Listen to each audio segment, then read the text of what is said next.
Hello friends, welcome to teaching Kishan YouTube channel. તો આપણે કંઈક હિસ્ટ્રી ઓફ ગુજરાત એટલે કે ગુજરાતનો ઇતિહાસ જોતા હતા, જેની અંદર અત્યાર સુધી આપણે 5 લેક્ચર જોઈ ગયા. તો જો તમે અગાઉના 5 લેક્ચર ન જોયા હોય તો ખાસ કરીને તમે જોઈ લેજો. આઈ બટન ઉપર અને ડિસ્ક્રિપ્શનમાં તમને લિંક મળશે, એના પર ક્લિક કરો.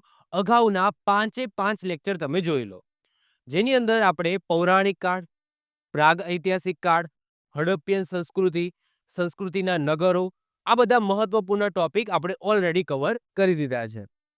હવે આપણે આજના લેક્ચરની અંદર વાત કરીશું જૈન ધર્મ અને બૌદ્ધ ધર્મ. હાલાકી આ જે ટોપિક છે એ ભારતના ઇતિહાસની અંદર આવે છે, પરંતુ મને એમ થયું કે તમારી લિંક સારી રીતના ચાલે છે, તો આને એક નાનો એવો ટોપિક છે એ હું લઈ લઉં, જેનાથી તમને આપણા ઇતિહાસની અંદર જૈન ધર્મ અને બૌદ્ધ ધર્મનું શું મહત્વ છે એ તમને ખબર પડશે. આપણા ઇતિહાસની અંદર એવા ઘણા બધા રાજાઓ થઈ ગયા જેમને જૈન ધર્મ અને બૌદ્ધ ધર્મનો અંગીકાર કર્યો, એમની સભાઓનું આયોજન કર્યું, ઘણા બધા કાર્યો કર્યા. અમુક એવા સ્થાપત્યો છે, એ સ્થાપત્યોની અંદર એમને જૈન ધર્મ અને બૌદ્ધ ધર્મનો પ્રચાર કર્યો. તો આ બધી વસ્તુ ઇતિહાસની અંદર થઈ છે, અને આગળ આપણે ગુજરાતના ઇતિહાસની અંદર જે રાજાઓ જોઈશું એની અંદર પણ જૈન ધર્મ અને બૌદ્ધ ધર્મનો ઉલ્લેખ આવશે. તો આને આપણે ડીપમાં આજના લેક્ચરની અંદર જોઈ લઈશું. આજનો લેક્ચર તમે જોઈ લો, એના પછી જૈન ધર્મ અને બૌદ્ધ ધર્મને લઈને તમારો કોઈ પણ ડાઉટ રહેશે નહીં. બધા જ ડાઉટ છે એ હું ક્લિયર કરાવી દઈશ. બીજી વસ્તુ કે મેં આપણા યુટ્યુબના એનાલિટિક્સની અંદર જોયું છે કે ઘણા બધા સ્ટુડન્ટ છે એ આપણા લેક્ચર જોવે છે, પરંતુ લેક્ચરને લાઇક નથી કરતા અને ચેનલને સબસ્ક્રાઇબ નથી કરતા. કેમ ભાઈ એવું? તો ચેનલને સબસ્ક્રાઇબ કરી દો જો તમને વિડીયો ગમતા હોય તો. આવા ને આવા વિડીયો તમારા સુધી પહોંચી શકે. અને બાજુમાં બેલ આઇકન હશે સબસ્ક્રાઇબની બાજુમાં, એ પણ દબાવી દેજો અને ઓલ દબાવી દેજો, જેથી જ્યારે પણ હું લેક્ચર મૂકું તરત જ એની નોટિફિકેશન તમને મળતી રહે અને તમારો કોઈ પણ વિડીયો મિસ ના થાય. તો નીચે સબસ્ક્રાઇબનું બટન તમારા માટે ફ્રી જ છે, પરંતુ એનાથી મને ઘણી હેલ્પ થાય છે. આપણે મેક્સિમમ ઓફ મેક્સિમમ સ્ટુડન્ટ સુધી પહોંચી શકીએ છીએ. તો નીચે સબસ્ક્રાઇબનું બટન તમે દબાવી દેજો અને બાજુમાં બેલ આઇકન છે એને પણ દબાવી દેજો, જેથી કોઈ નવો વિડીયો અપલોડ કરું તો એની નોટિફિકેશન તમને મળતી રહે.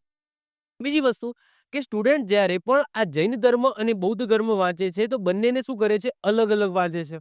સૌથી પહેલા જૈન ધર્મ વિશે વાત કરે છે, એના પછી બૌદ્ધ ધર્મ વિશે વાંચે છે, અને એના પછી બધું મિક્સ થઈ જાય છે. ઇવન તમારી પુસ્તકોની અંદર પણ તમે જોશો ને તો સૌથી પહેલા જૈન ધર્મની ડિટેલ્સમાં વાત કરેલી છે, એના પછી બૌદ્ધ ધર્મ આવશે, બૌદ્ધ ધર્મની ડિટેલ્સમાં વાત કરેલી છે. અને એના પછી જ્યારે સ્ટુડન્ટ છે એ બંને ધર્મ વાંચી લે છે અને પછી જ્યારે યાદ કરે છે ત્યારે જૈન ધર્મ અને બૌદ્ધ ધર્મ બધું મિક્સ થઈ ગયું હોય છે.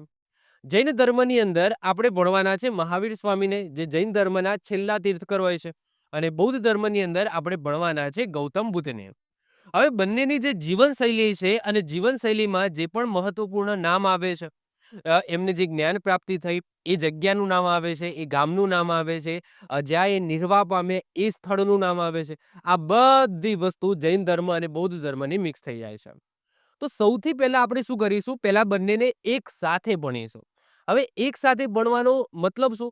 યાદ રાખજો, જ્યારે પણ તમે કોઈક વસ્તુ છે ને એને તમે સમજો છો, તો એ તમે સમજો ને એના કરતાં એનો કંઈક ડિફરન્સ લઈને, મતલબ કે તફાવત લઈને જો એને સમજવાનો ટ્રાય કરશો ને તો તમને જલ્દી યાદ રહેશે. મતલબ કે એક્ઝામ્પલ તરીકે XYZ કોઈ પણ ટોપિક તમે પકડી લો. હવે એ ટોપિક વિશે તમે વાંચી લીધું અને કોઈ બીજો ટોપિક છે એ તમે વાંચી લીધો. હવે જો બંને ટોપિક છે એ એકબીજાને લગતા હોય તો બંનેને શું કરો, તમે પહેલા સાથે મૂકો. કોઈ બી હિસ્ટ્રી હોય કે કોઈ પણ XYZ કોઈ પણ સબ્જેક્ટના એવા બે કોઈ ટોપિક જે એકબીજા સાથે સંલગ્ન હોય, તો બંનેને તમે સાથે મૂકો. એક્ઝામ્પલ તરીકે વાત કરીએ બંધારણ. તો બંધારણની અંદર શું હોય છે, તો કેન્દ્રના અનુચ્છેદ હોય છે અને રાજ્યના અનુચ્છેદ હોય છે. બધું પછી મિક્સ થઈ જાય છે છેલ્લે. કેન્દ્રની અંદર જે રીતના અનુચ્છેદ હોય છે, જે રીતના સ્ટેપ હોય છે, એવા ને એવા સ્ટેપ તમને રાજ્યની અંદર પણ જોવા મળશે. તમારે કશું નથી કરવાનું, કેન્દ્રના જે અનુચ્છેદ છે અને રાજ્યના અનુચ્છેદ એને સંલગ્ન હોય એવા એકબીજાની સામે સામે મૂકવાના છે. તરત જ જો તમને યાદ ના રહી જાય તો કહેજો. લેક્ચર નંબર તમે 85 તમે જોઈ લેજો બંધારણનો, જેની અંદર મેં અનુચ્છેદ ચલાવેલા છે. તો એની અંદર મેં વસ્તુ એ જ કરીને આપેલું છે કે ભાઈ કેન્દ્ર અને રાજ્યના જે અનુચ્છેદો છે એને જે સંલગ્ન હોય એ બંને એક સાથે મૂક્યા છે, અને કઈ રીતના યાદ રાખવાની મેં ટ્રીક આપેલી છે. તો એવી જ વસ્તુ તમારે અહીંયા પણ ફોલો કરવાની છે. ક્યારે પણ તમારે જૈન ધર્મ અને બૌદ્ધ ધર્મને અલગ અલગ ઇન્ડિવિજ્યુઅલી વાંચવાના નથી, બંનેને સાથે વાંચવાના છે. જો તમે સાથે વાંચશો તો જ તમને યાદ રહેશે. ક્લિયર છે? ચલો, સૌથી પહેલા શું કરીશું કે જૈન ધર્મ અને બૌદ્ધ ધર્મની જે સંલગ્ન બાબતો છે એમને સાથે ભણીશું તફાવત સ્વરૂપે. અને એના પછી ઇન્ડિવિજ્યુઅલ પણ ભણીશું, કારણ કે અમુક એવી બાબતો હોય જે એકબીજા સાથે કંઈ લેવા દેવા ના હોય. જૈન ધર્મની આખી અલગ હોય, બૌદ્ધ ધર્મની અલગ હોય, તો એને પછી આપણે ઇન્ડિવિજ્યુઅલી ડીપમાં ભણવું પડે. ક્લિયર? અને આજનો લેક્ચર જોયા પછી જૈન ધર્મ અને બૌદ્ધ ધર્મ વિશે તમારે બીજું કંઈ વાંચવાની જરૂર નથી. આ લેક્ચરની અંદર બધું જ આની અંદર આવી ગયું. ક્લિયર છે? ચલો. તો સૌથી પહેલા જ જૈન ધર્મ અને બૌદ્ધ ધર્મ, જેની અંદર જે તફાવત સ્વરૂપે જે બાબતો તમારે યાદ રાખવાની છે, જે એક્ઝામની અંદર પૂછાય છે, એ જોઈએ. જૈન ધર્મની વાત કરીએ તો જૈન ધર્મની અંદર 24 તીર્થકર થઈ ગયા, એટલે કે 24 મહાન પુરુષો થઈ ગયા જેમને જ્ઞાન પ્રાપ્તિ થઈ. એમાંથી જે છેલ્લા તીર્થકર છે એ છે મહાવીર સ્વામી. તો આપણે મહાવીર સ્વામીને ડીપમાં ભણવાના છે. અને એના પછી બૌદ્ધ ધર્મની અંદર જે મેન વ્યક્તિ થઈ ગયા, જેમને બૌદ્ધ ધર્મની સ્થાપના કરી, એ વ્યક્તિ છે ગૌતમ બુદ્ધ. તો એમની આપણે ડીપમાં વાત કરવાની છે.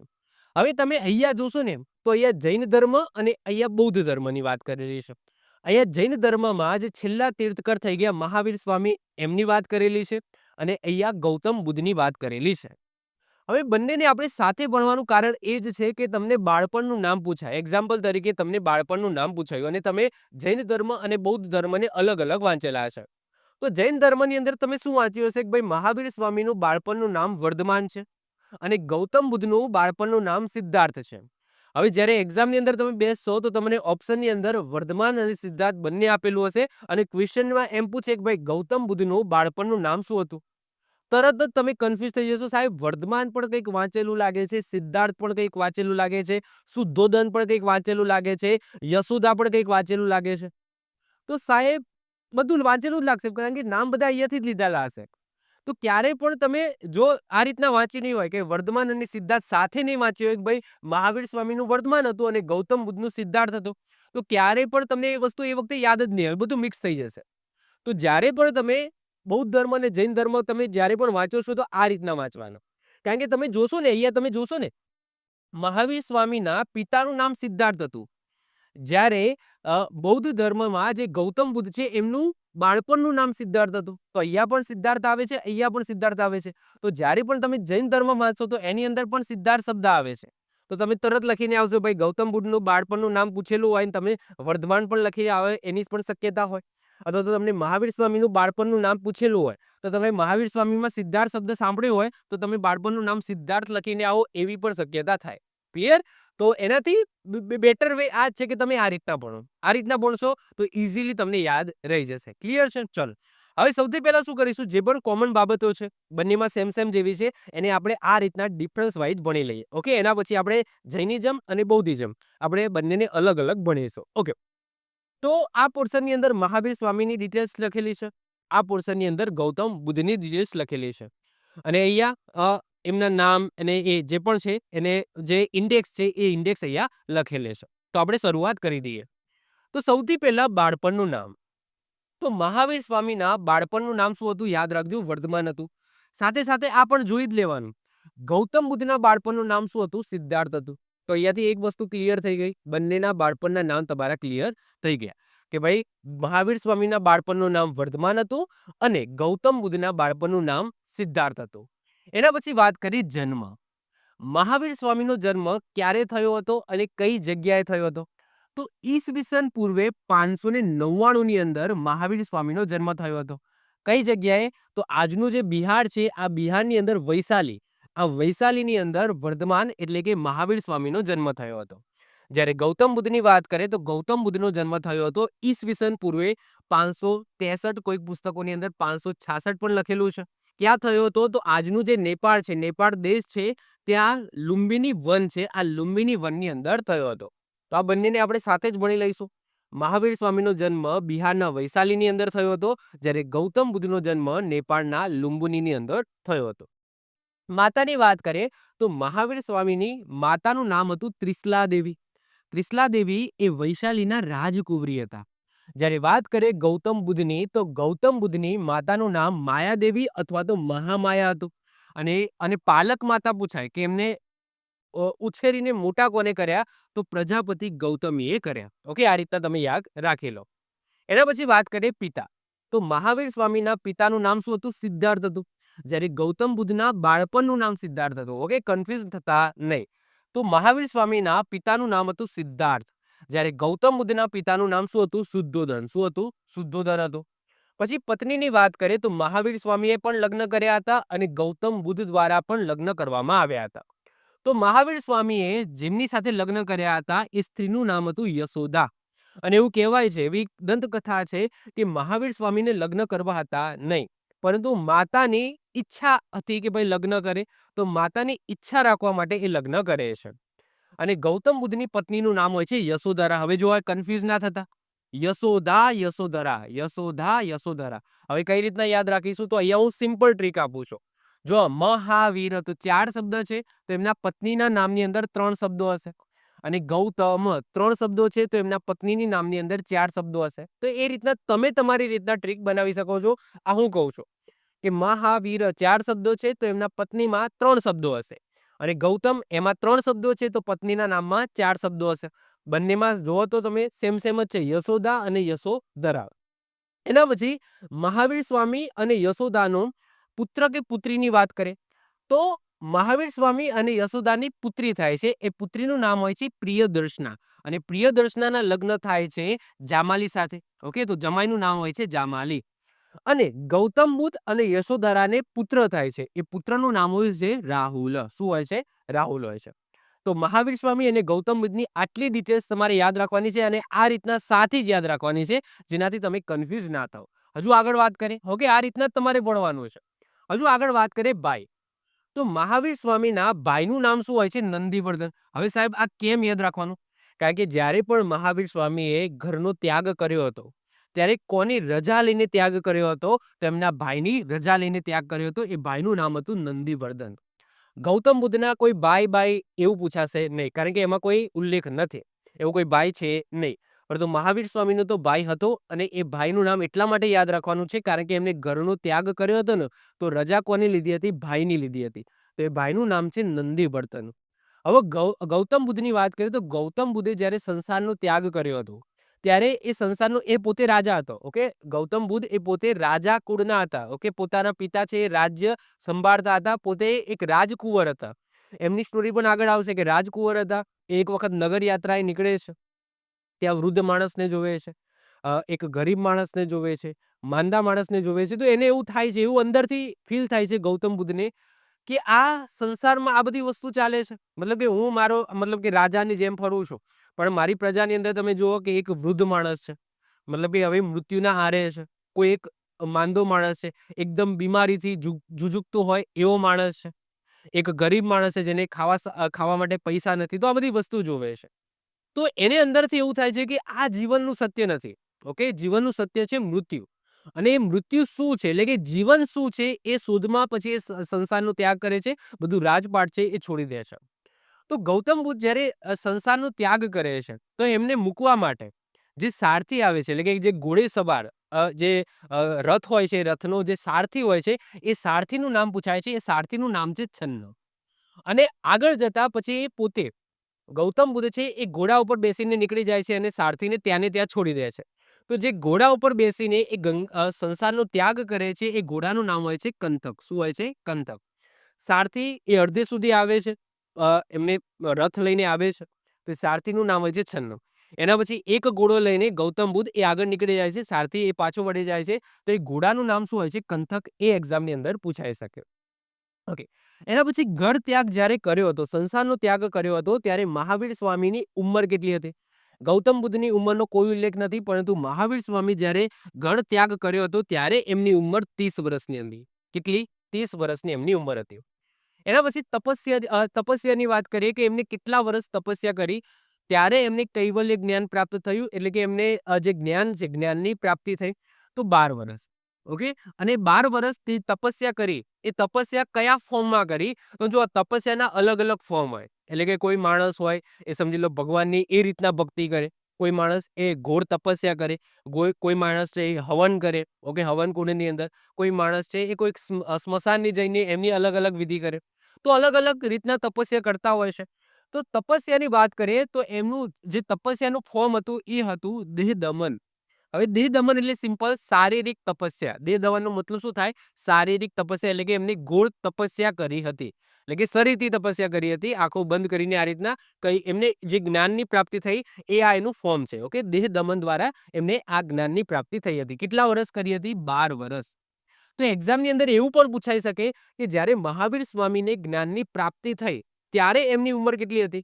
તો 30 વર્ષે એમને ગઢ છોડ્યું હતું અને 12 વર્ષ તપસ્યા કરી હતી. તો જ્યારે જ્ઞાનની પ્રાપ્તિ થઈ ત્યારે એમની ઉંમર 42 વર્ષ હતી. કેટલી? 42 વર્ષ. 30 પ્લસ 12 એટલે કે 42 વર્ષની ઉંમર હતી.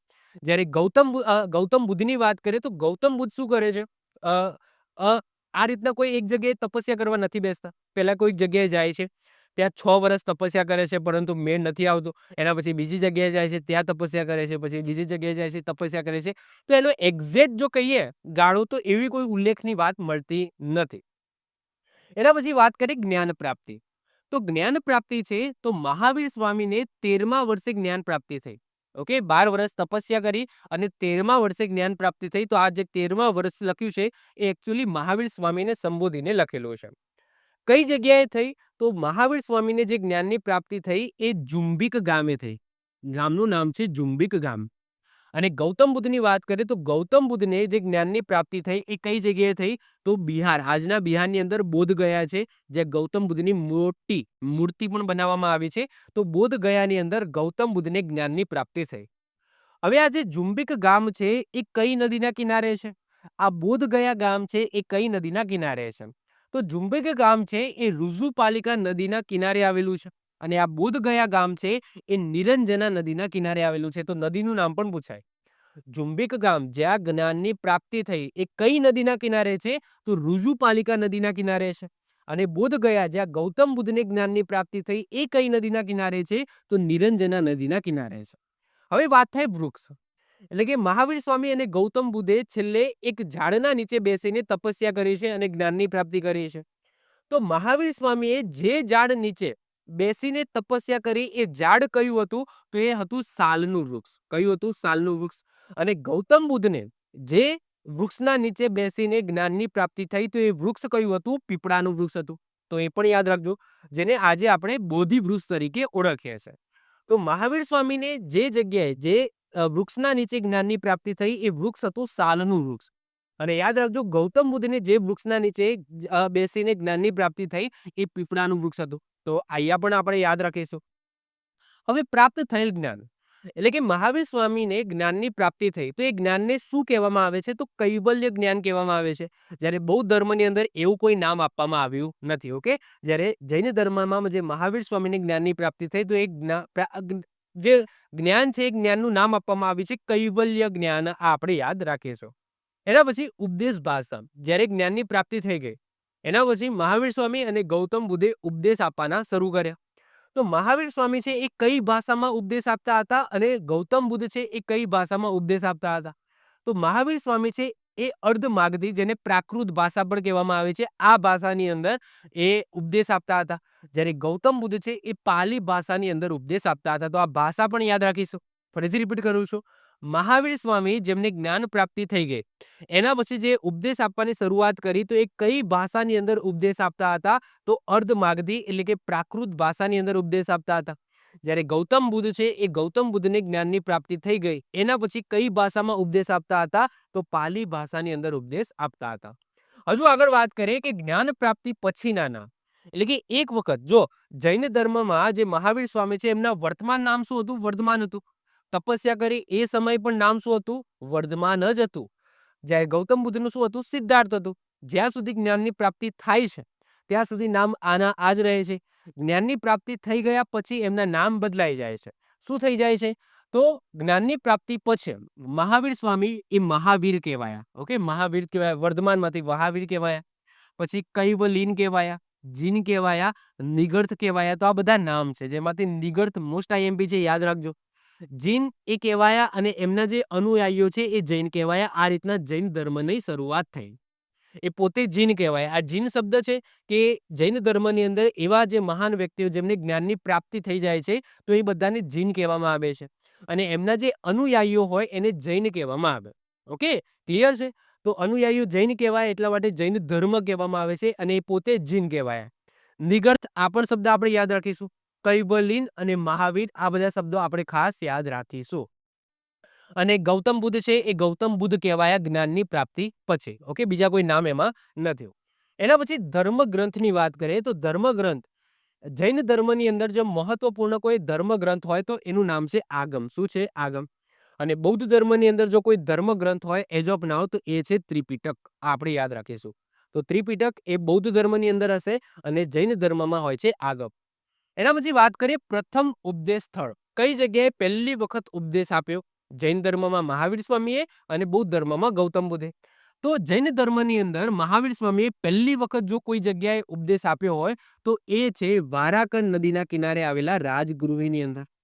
જ્યારે બૌદ્ધ ધર્મમાં ગૌતમ બુદ્ધે પહેલી વખત જે ઉપદેશ આપ્યો એ સ્થળ છે સારનાથ. કયું છે? સારનાથ છે. એના પછી મૃત્યુ. ક્યારે મૃત્યુ થયું? તો મહાવીર સ્વામીનું મૃત્યુ થાય છે ઈસવીસન પૂર્વે 527 ની અંદર. એ વખતે એમની ઉંમર હોય છે 72 વર્ષ. જ્યારે ગૌતમ બુદ્ધ નિર્વાહ પામે છે. નિર્વાહ શબ્દ એટલે કે મૃત્યુ પામે. તો એ સમયે સમયગાળો હોય છે ઈસવીસન પૂર્વે 486 અને એ સમયે એમની ઉંમર 80 વર્ષની હોય છે. જો જન્મ ઈસવીસન પૂર્વે 599, જ્યારે મૃત્યુ 527. હવે એવું ના કહેતા સાહેબ ઘટે છે આ સમયગાળો. ઓકે, આ ઈસવીસન પૂર્વ હશે. ઈસવીસન પૂર્વ એટલે તમને ખબર તો હશે ને કે હવે સમય ધીમે ધીમે ઘટે. ઈસવીસનની અંદર સમય ધીમે ધીમે વધે અને ઈસવીસન પૂર્વની અંદર સમય ધીરે ધીરે ઘટે. આ ગણિતની ભાષામાં સમજાવું તો -3 છે, પછી -2 આવે, પછી -1 આવે, પછી 0 આવે, 1 આવે, 2 આવે, 3 આવે. તો આને કહેવામાં આવે ઈસવીસન, આને કહેવામાં આવે ઈસવીસન પૂર્વે. ઓકે, તો 3 પછી શું આવે? ઈસવીસન પૂર્વની અંદર 2 આવે, 2 પછી 1 આવે, પછી 0 થઈ જાય, પછી ઈસવીસન. અત્યારે ઈસવીસન ચાલે છે, ઈસવીસન 2025 ચાલે છે. તો હવે 2025 પછી 26 આવે તો એ અત્યારે ઈસવીસનની અંદર સમય વધતો જાય. ઓકે, જ્યારે ઈસવીસન પૂર્વની અંદર સમય ઘટતો જાય. આ ગણિતની ભાષામાં મેં તમને સમજાવી દીધું. ઓકે, મૃત્યુ સ્થળ. જે જગ્યાએ મૃત્યુ થાય છે એ સ્થળ કયું છે? તો મહાવીર સ્વામીનું જે જગ્યાએ મૃત્યુ થાય છે એ છે મગધની રાજધાની રાજગૃહ. રાજગૃહમાં આવેલું છે પાવાપુરી. એ પાવાપુરી અત્યારે કહેવાય છે. ત્યાં મહાવીર સ્વામી નિર્વાહ પામે છે જગ્યા.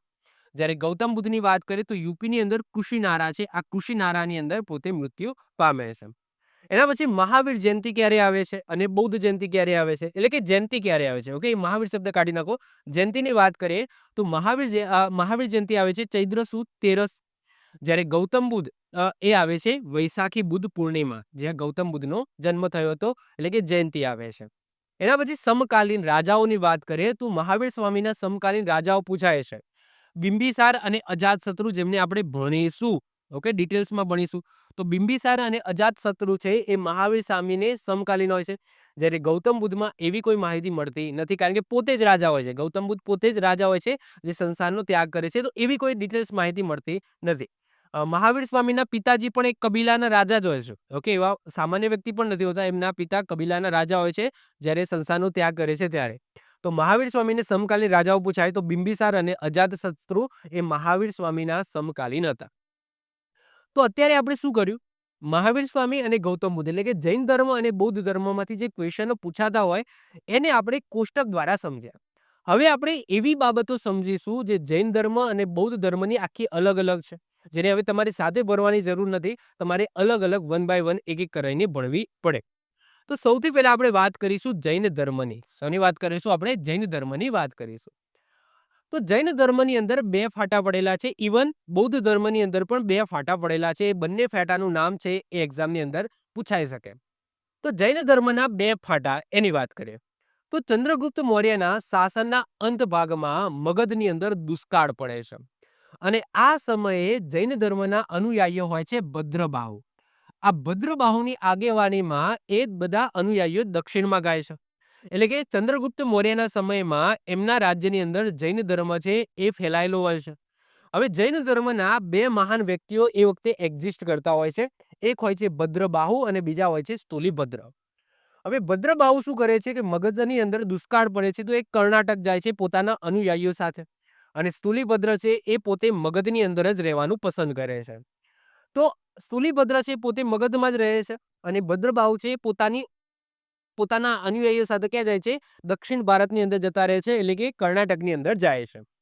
હવે એ સમયમાં મગધમાં રહેલા અનુયાયીઓ સાથે સ્થૂલીભદ્ર છે એની આગેવાનીમાં મહાવીર સ્વામીના જે ઉદ્દેશો હતા એને વ્યવસ્થિત ગ્રંથસ્થ કરવા માટે જૈન ધર્મને આ જે જૈન ધર્મના ગ્રંથો છે એની પુનઃરચના કરવા માટે મગધની રાજધાની હોય છે પાટલીપુત્ર, જે આજનું તમે કહી શકો પટના. આજનું પટના એટલે કે બિહારનું જે પટના છે ને એનો આજુબાજુનો જે વિસ્તાર છે એ પાટલીપુત્ર કહેવાતો જે મગધની રાજધાની હતી, રાજગૃહી પણ હતી. ઓકે, અને પાટલીપુત્ર પણ હતી. તો પાટલીપુત્રમાં પ્રથમ જૈન સભા બોલાવવામાં આવે છે. કોના દ્વારા? સ્થૂલીભદ્ર દ્વારા. કારણ કે સ્થૂલીભદ્ર એ દક્ષિણ ભારત ગયા હોતા નથી, એ ક્યાં હોય છે? મગધમાં જ હોય છે.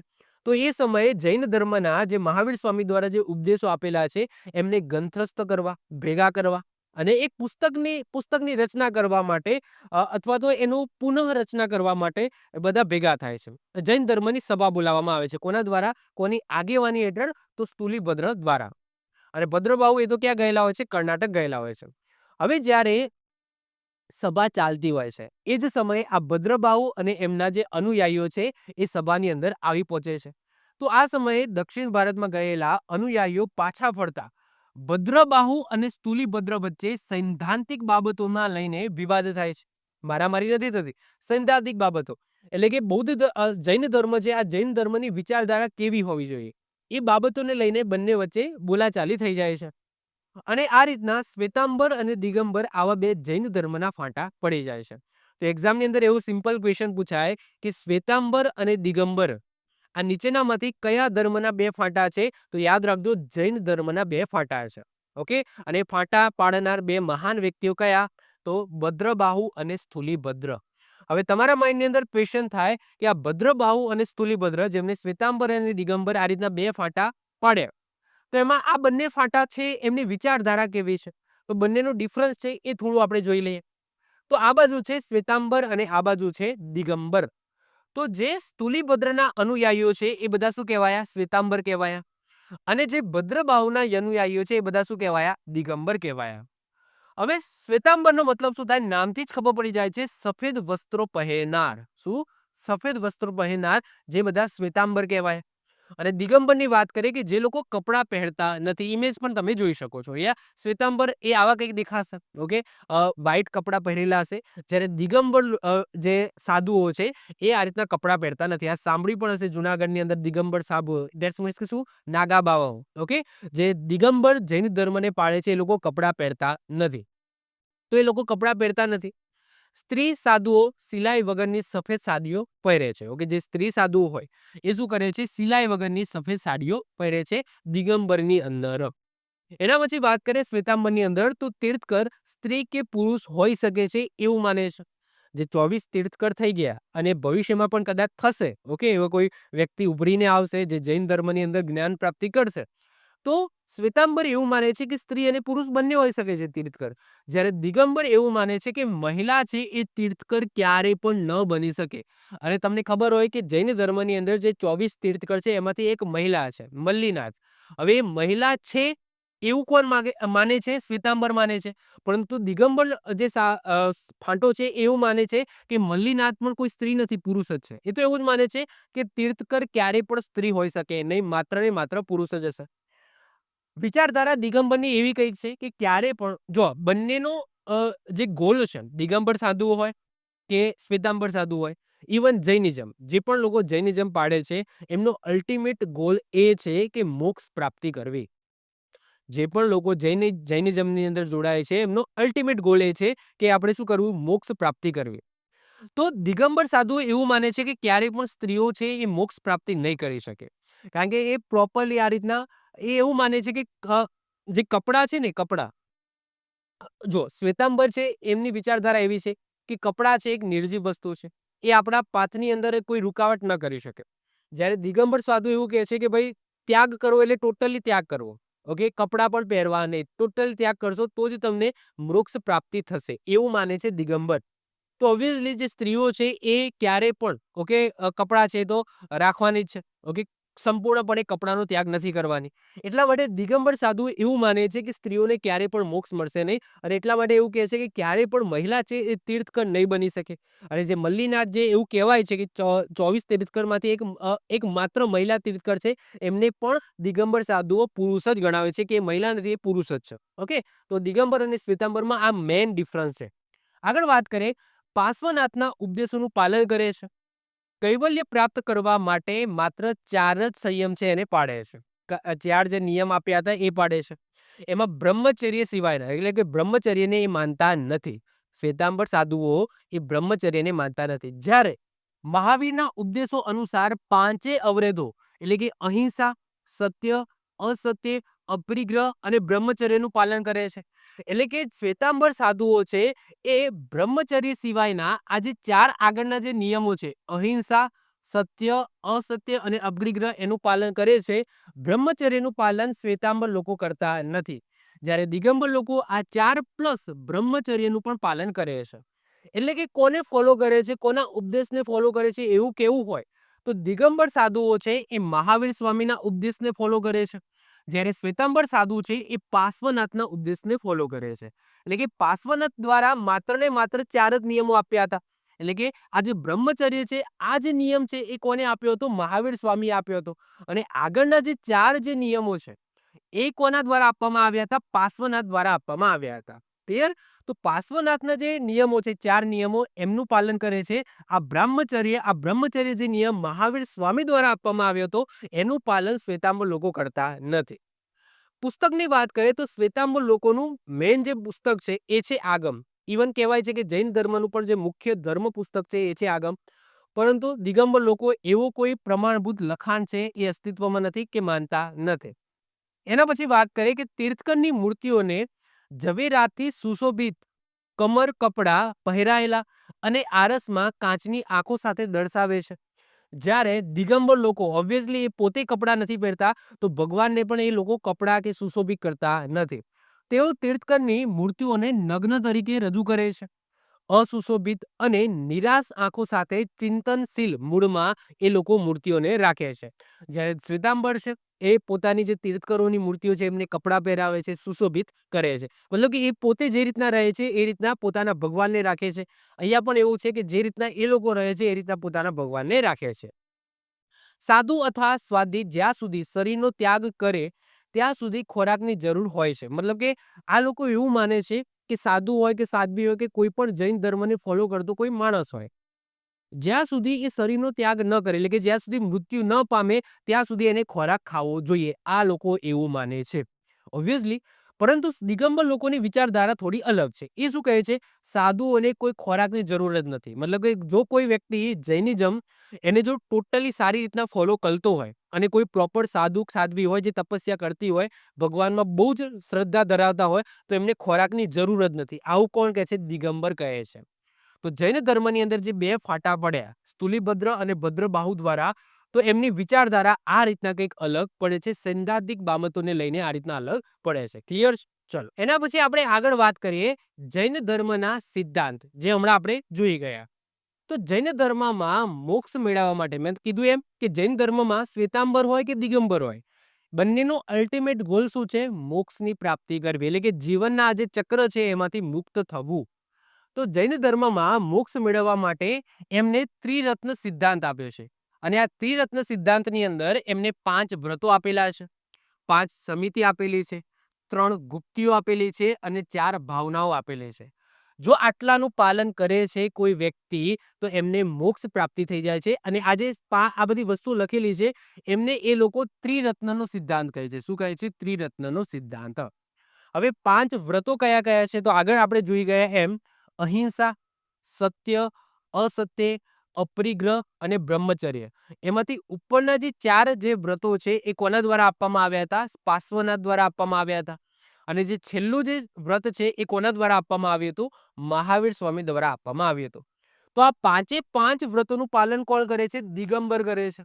પરંતુ ઉપરના માત્ર ને માત્ર બ્રહ્મચર્યને છોડી દેતા ઉપરના જે 4 છે એ વ્રતોનું પાલન કોણ કરે છે? તો શ્વેતાંબર કરે છે. એટલે કે શ્વેતાંબર છે એ માત્ર ને માત્ર પાર્શ્વનાથના 4 વ્રતોનું ફોલો કરે છે. જ્યારે દિગંબર સાધુઓ છે એ પાર્શ્વનાથ દ્વારા આપવામાં આવેલા 4 વ્રત પ્લસ મહાવીર સ્વામી દ્વારા આપવામાં આવેલું એક વ્રત બ્રહ્મચર્ય 5 પાલન કરે છે. એના પછી 5 સમિતિ કઈ કઈ છે? તો એક છે ઈર્યા, ભાષા, એષણા, પછી આદાન, નિક્ષેપણ અને પરિષ્ઠાય. તો આ બધા 5 સમિતિ છે. 3 ગુપ્તિઓ કઈ કઈ છે? તો મનોગુપ્તિ છે, વાકગુપ્તિ છે અને કાર્યગુપ્તિ છે. 4 ભાવનાઓ કઈ કઈ છે એમની? તો મૈત્રી, પ્રમાદ, કરુણા અને મધ્યસ્થ. આ એમની 4 ભાવનાઓ છે. હવે જો આ બધાનો મતલબ શું થાય એ પણ હું થોડું કહી દઉં. આ બધાની જરૂર નથી, પરંતુ આનો મતલબ કહી દઉં. અહિંસા બધાને ખબર જ છે, હિંસા કરવી નહીં. ઓકે, ગાંધીજીના માર્ગ ઉપર ચાલો. ગાંધીજી તો એવું કહેતા હતા કે જો દુનિયાની અંદર જો કોઈ અહિંસા પ્રેમી હોય, એટલે કે સૌથી મોટો અહિંસા વાળા વ્યક્તિ હોય તો એ હતા મહાવીર સ્વામી. આવું ગાંધીજી કહેતા હતા કે મહાવીર સ્વામી એ દુનિયાના સૌથી મોટા અહિંસા વ્યક્તિ છે. ઓકે, તો અહિંસા સત્ય એટલે કે સત્ય બોલવું. અસત્યનો મતલબ શું થાય? કોઈની પરવાનગી વગર કોઈ વસ્તુ લેવી નહીં. એટલે કે કોઈની વસ્તુ હોય એની પરવાનગી આપે તો જ તમારે એ વસ્તુ લેવી, બાકી વસ્તુ લેવી નહીં. સાથે સાથે એમને એવું પણ કીધું છે કે કોઈની પરવાનગી વગર એમના ઘરમાં પણ ઘૂસવું નહીં. એનો મતલબ એવો થાય છે અસત્ય. અપરિગ્રહ એટલે કે જેટલું જોઈતું હોય એટલું જ તમે તમારી સાથે રાખો. વધારાનું વસ્તુ છે એ ભેગી ના કરો. એને અપરિગ્રહ કહેવામાં છે અને બ્રહ્મચર્ય બધાને ખબર જ છે. ઓકે, તો આ 5 વ્રતો છે જૈન ધર્મના સિદ્ધાંતની અંદર. તો જૈન ધર્મના સિદ્ધાંતમાં યાદ રાખજો 5 વ્રતો છે, 5 સમિતિ છે, 3 ગુપ્તિઓ છે અને 4 ભાવનાઓનું પાલન કરવાની વાત કરવામાં આવે છે. એના પછી જૈન ધર્મની અંદર 8 શુભ પ્રતીકો માનવામાં આવે છે કે 8 શુભ પ્રતીકો છે. કયા કયા છે? તો અહીંયા તમને 8 ઇમેજીસ દેખાતી હશે અને નામ અહીંયા છે. સૌથી પહેલા છે સ્વસ્તિક. સ્વસ્તિક એટલે તમે જોઈ શકો છો સાથીઓ. એ લોકો એવું માને છે કે સ્વસ્તિક છે એ શાંતિ અને કલ્યાણનું પ્રતીક છે. એના પછી છે શ્રીવત્સા. શ્રીવત્સા જે તમે એ ઇમેજની અંદર જોઈ શકો છો, મતલબ થાય છે શુદ્ધાત્માને દર્શાવે છે. એના પછી નંદાવ્રત. ઓકે, નંદાવ્રત. તો નંદાવ્રત એ તમે અહીંયા જોઈ શકો છો જે 9 આંક વાળું સ્વસ્તિક છે. પછી વર્ધમાનક. વર્ધમાનક તમે અહીંયા જોઈ શકો છો જે સમૃદ્ધ અને પ્રતિભાનમાં વૃદ્ધત્વનો દીવો છે જે દર્શાવે છે. એના પછી ભદ્રાસન. ભદ્રાસન તમે જોઈ શકો છો, આ છે ભદ્રાસન. તો જૈન મુનિ દ્વારા થયેલ પવિત્ર ભૂમિ એવું દર્શાવે છે. પછી પૂર્ણ કળશ. પૂર્ણ કળશ આ રહ્યો જે શુદ્ધ જળનું પાત્ર એવું દર્શાવે છે. પછી મીન યુગલ જે માછલીનું યુગલ તમે જોઈ શકો છો જે કામ વાસના ઉપર વિજય એવું દર્શાવે છે. અને છેલ્લે છે દર્પણ. દર્પણ શું બતાવે છે? અંતરાત્મા દર્શાવે છે. તો જૈન ધર્મની અંદર આ 8 શુભ પ્રતીકો માનવામાં આવ્યા છે. જો આ બધું યાદ ના રાખતા, મતલબ કે શુભ પ્રતીકોના નામ એવું કંઈ યાદ રાખવાની જરૂર નથી. જસ્ટ આટલું યાદ રાખી લો કે જૈન ધર્મમાં કેટલા શુભ પ્રતીકો છે, તો 8 છે. ઓકે, બહુ આટલું બધું ડિટેલ્સમાં પૂછવાની શક્યતા નથી, પરંતુ મારી ફરજ આવે છે તો હું એ ટોપિક લીધો છે તો આ બધી વસ્તુ સમજાવું. ઓકે, એના પછી વાત કરીએ કે જૈન ધર્મની અંદર 24 તીર્થકર છે. આ 24 તીર્થકર તમારે યાદ રાખવાના નથી, પરંતુ હા 24 તીર્થકરમાંથી જે પણ મહત્વપૂર્ણ તીર્થકર છે જે ક્યાંક ને ક્યાંક આપણા ગુજરાત સાથે સંકળાયેલા છે એ તીર્થકર તમારે યાદ રાખવાના છે. કયા કયા છે જો હું તમને કહી દઉં. સૌથી પહેલા તો પહેલા તીર્થકર અને છેલ્લા તીર્થકર યાદ રાખી લઈશું. પહેલા તીર્થકર છે ઋષભદેવ. આ ઋષભદેવનું પ્રતીક આપણે ખાસ યાદ રાખીશું, સિમ્બોલ યાદ રાખવાનો છે. ઋષભદેવનું પ્રતીક છે સાંઠ આખલો. મંદિરની વાત કરીએ તો પાલિતાણા. પાલિતાણા બધાને ખબર જ છે જ્યાં જૈન ધર્મના 860 થી પણ વધારે મંદિરો આવેલા છે. અને આ પાલિતાણા જેમને અહિંસા નગરી કહેવામાં આવે છે, મંદિરોની નગરી કહેવામાં આવે છે. આ પાલિતાણામાં જૈન ધર્મના પહેલા તીર્થકર ઋષભદેવનું મંદિર આવેલું છે. એટલા માટે ખાસ ખાસ ખાસ આપણે યાદ રાખીશું. પ્રતીક પણ આપણે ખાસ યાદ રાખીશું, આખલો અથવા તો સાલ્ડ છે. એના પછી બીજા નંબરના જે તીર્થકર છે એ પણ મોસ્ટ આઈએમપી છે આપણા ગુજરાત માટે. એ છે અજીતનાથ. અજીતનાથ એમનું પ્રતીક શું છે? હાથી છે. અને અજીતનાથનું મંદિર તમને ક્યાં જોવા મળશે? તો મહેસાણા જિલ્લાની અંદર તારંગાના ટેકરીઓ આવેલી છે. તારંગા પર્વત આવેલો છે. તો તારંગા ડુંગર અથવા તારંગાની ટેકરીઓમાં તમને અજીતનાથનું મંદિર જોવા મળશે. કહેવાય છે કે અજીતનાથ છે એમનું જે દેરી છે કોને બંધાવી હતી? કુમારપાળ દ્વારા બંધાવવામાં આવી હતી. તો મોસ્ટ આઈએમપી છે, આ યાદ રાખીશું. એના પછી સીધા આપણે 15મા નંબરના તીર્થકર યાદ રાખીશું જે છે ધર્મનાથ. ધર્મનાથ એમનું પ્રતીક છે વજ્ર. હવે સાહેબ આપણે ધર્મનાથને કેમ યાદ રાખીશું? કારણ કે આપણા અમદાવાદની અંદર હઠીસિંહના ડેરા આવેલા છે. હઠીસિંહના ડેરા, જો ડેરા છે, દેરાસન છે, આવા શબ્દ તમે સાંભળો તો સમજી લેવાનું કે એ જૈનિઝમની વાત થઈ રહી છે, જૈન ધર્મની વાત થઈ રહી છે. તો હઠીસિંહના દેરા છે એ અમદાવાદમાં આવેલા છે અને આ હઠીસિંહના દેરાની અંદર કયા તીર્થંકરની પ્રતિમા તમને જોવા મળશે એ દેરાની અંદર? તો ધર્મનાથની પ્રતિમા જોવા મળશે, જે જૈન ધર્મના 15મા નંબરના તીર્થંકર છે, યાદ રાખીશું. એના પછી સીધા આપણે યાદ રાખીશું 19મા નંબરના. 19મા નંબરના જે તીર્થંકર છે એ છે મલ્લીનાથ. અને મલ્લીનાથ આપણે 2 બાબતો માટે યાદ રાખીશું.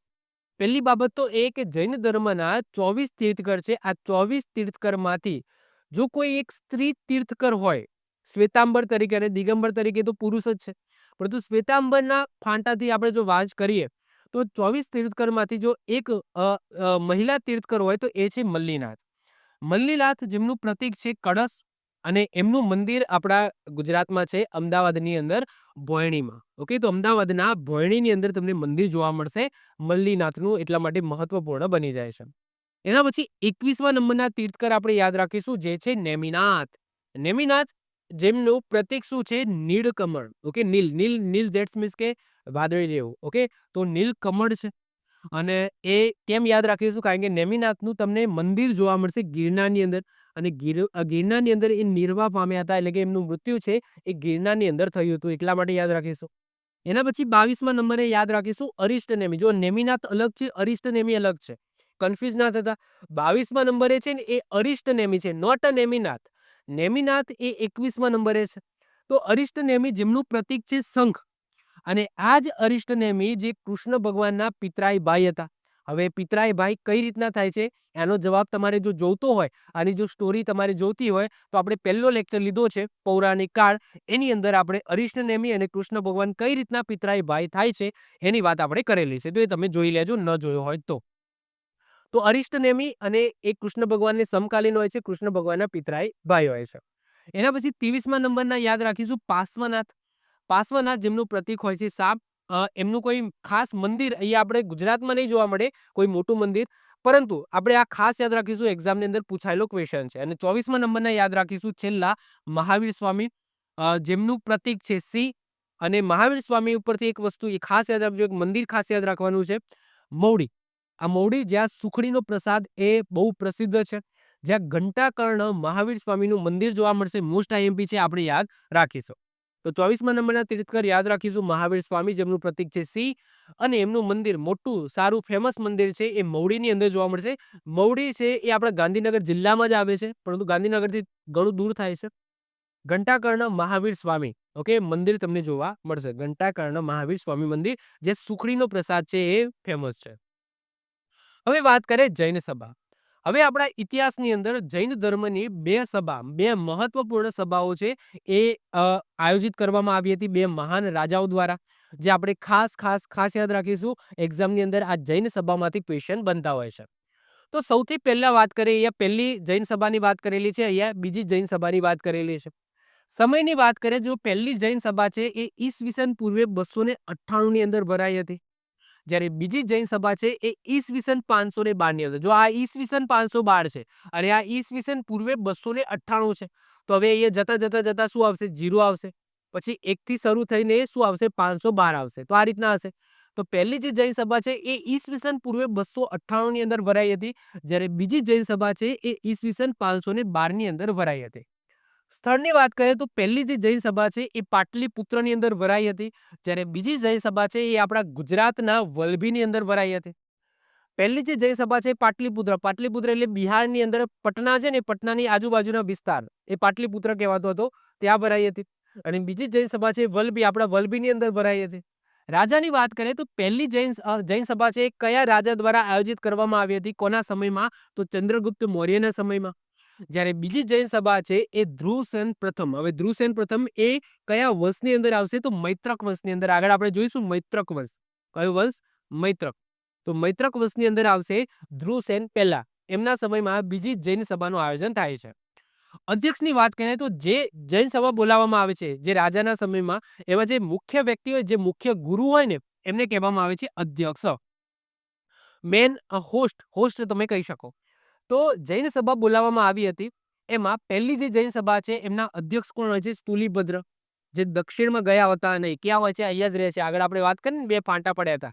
તો આ જ જૈન સભાની અંદર 2 ફાંટા પડ્યા હતા. ઓકે, ભદ્રબાહુ દક્ષિણ ગયા હતા, એ પછી અહીંયા આવ્યા હતા અને સ્થૂલીભદ્રએ પોતાનું જે કાર્યક્રમ છે, જે જૈન સભા ભરી હતી, એ ચાલુ રાખે છે આ રીતના. બીજી જૈન સભાની વાત કરીએ તો બીજી જૈન સભા છે, એમના અધ્યક્ષ હોય છે ક્ષમા શ્રવણ, જે ધ્રુવસેન પહેલાના સમયમાં થઈ ગયા. કાર્યની વાત કરીએ તો પ્રથમ જૈન સભા છે. આ પ્રથમ જૈન સભાની અંદર મેં આગળ વાત કરી એમ દિગંબર અને શ્વેતાંબર 2 ફાંટા પડી ગયા અને સાથે સાથે જે જૈન ધર્મના જે ગ્રંથો છે, આ ગ્રંથોને પણ શું કરવામાં આવ્યા? તો એમની પુનઃરચના કરવામાં આવે.